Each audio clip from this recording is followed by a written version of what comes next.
there's no denying that church and religion is responsible for a lot of it. I mean, you name it and label it, right? Pain, conflict, what, right? Birth control. You name it, whatever. But when I look at what people's lives have become, I can't help but wonder how much worse it's going to get when church falls away.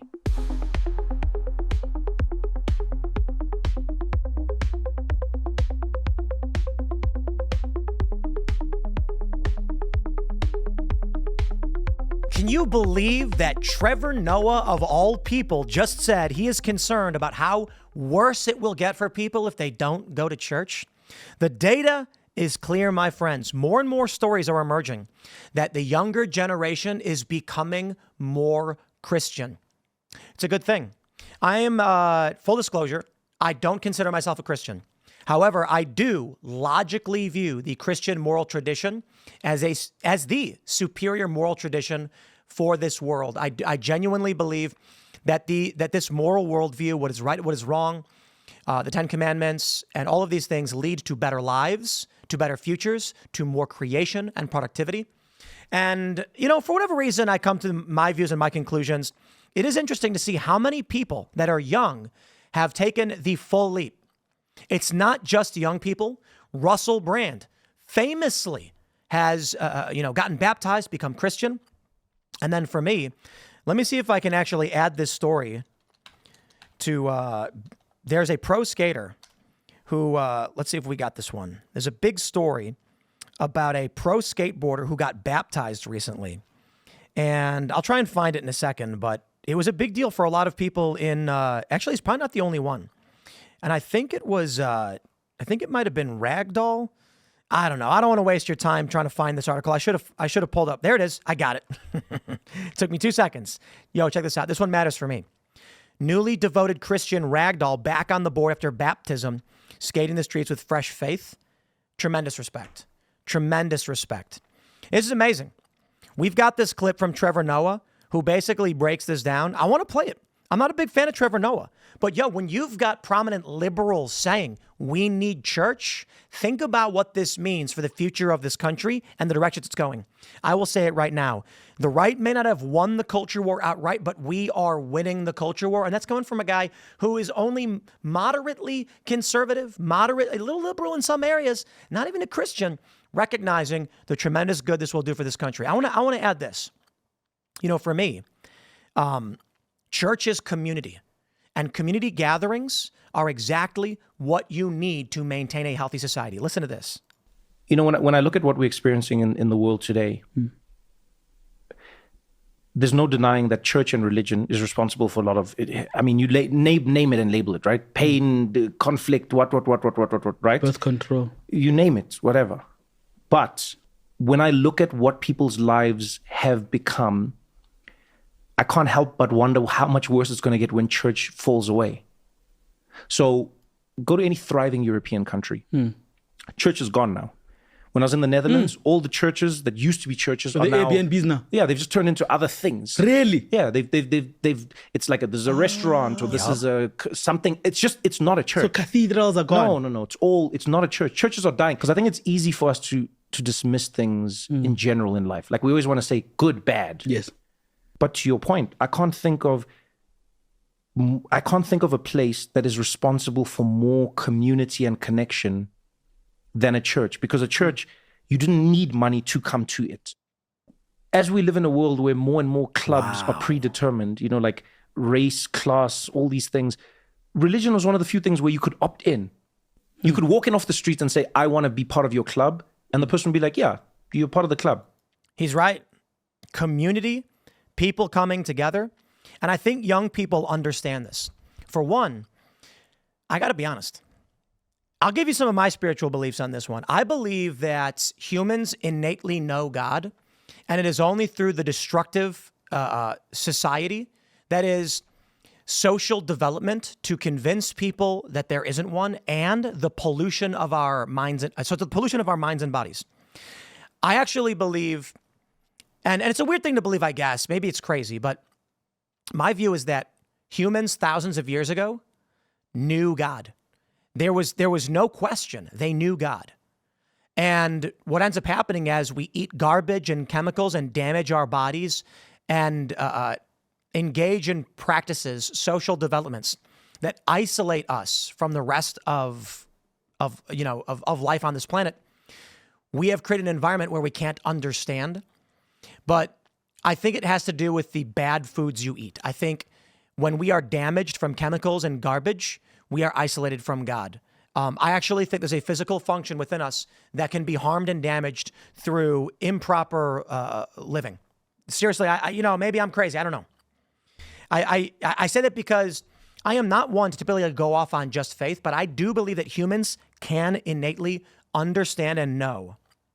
And that's why I wonder, and I'll say it again, maybe it's just stupid, but for people who live in more rural areas who are closer to nature and they're eating better foods, they seem to lean Christian or at least have a belief in God.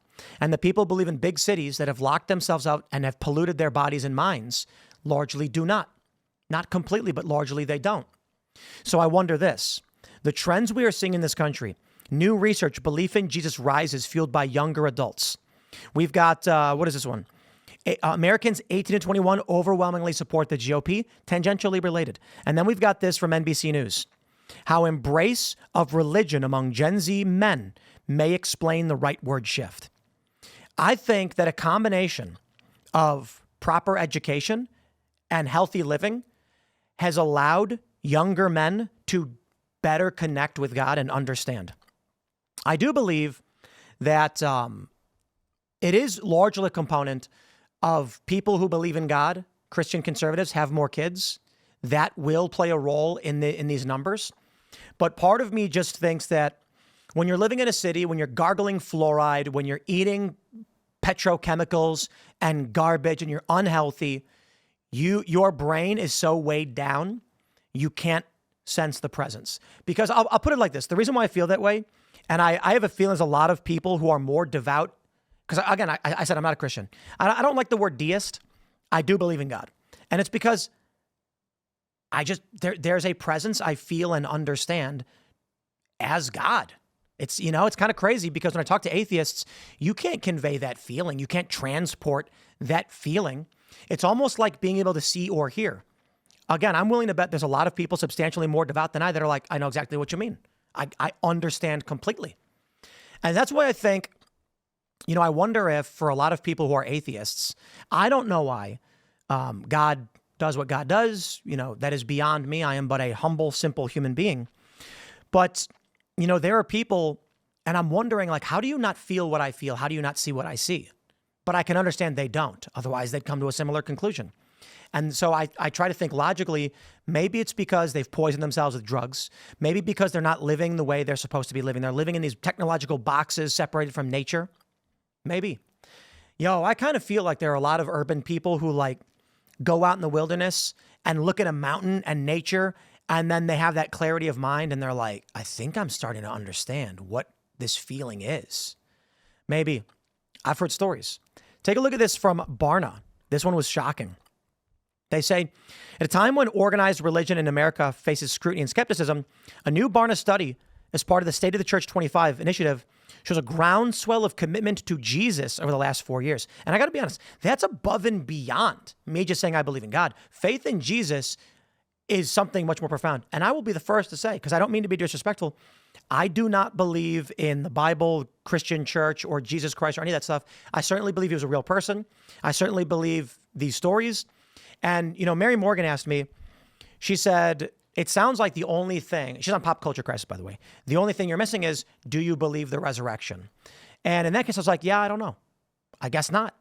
So I certainly am interested in these stories, and I believe that it's history, and I've read about it and things like this. Take a look at this.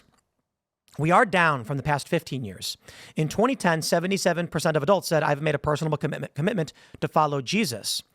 In 2020, it dropped to 54%. However, since then, it started to go up to 66. And the important thing is that it's Gen Z and millennials. Young people have begun, as they've gotten older, to actually start to have faith. What I can say is this. By all means, I've found that Christians have largely been very nice to me. in saying, you've got to come to the faith, Tim. And all I can tell you is that I'm not there. You know what I mean? I'm not going to ever lie and pretend that I've found Jesus Christ because it's a grift pander. It's not going to happen. Some people, are like atheists, libertarians, and they became Christian, and some people accuse them of grifting. And it's like, look, man, I'll tell you what I think, and I will explain in great detail. You know me, I can't shut up. I'll talk about why I believe in God and what led me to that conclusion, and I have great stories that I like to tell about it. But what we can see here is among millennials, take a look at this. Millennial men, 71% now are having a commitment to Jesus, 64% of women. For Gen Z, it's 67% of men, 61% of women. Now that's interesting because Gen X is at 66 to 64 and boomers are 66 to 62, more women. This is a growth that I think is promising. Why? Outside of church, in the religious context, the institution that Trevor Noah is talking about, where you build community, you are part of a club, you share your values, you share your moral tradition, is unifying, and it is the superior moral tradition. That is to say, any moral tradition can bring people together. And, people can be of any religion, and they largely agree and create a cohesive social structure. I just believe that Christianity does that, plus the morals and values of the Christian faith, as they exist today through Reformation and everything, are superior to all others. This is probably the biggest white pill that I could offer you, in that people are coming to a shared moral tradition that is, in my view, superior, will build community, and is going to make this country better, stronger, and maybe the world. Awesome. Shout out to Trevor Noah, man. I mean it. I genuinely mean it. We can disagree politically on a lot of things, and when that time comes, I will criticize you. But to point out the requirements and necessity of church is a very, very good thing, and I respect it tremendously. I'm going to wrap it up there, my friends. Stay tuned. Timcast IRL coming up tonight, and we'll see you all there. Follow me on X and Instagram at Timcast.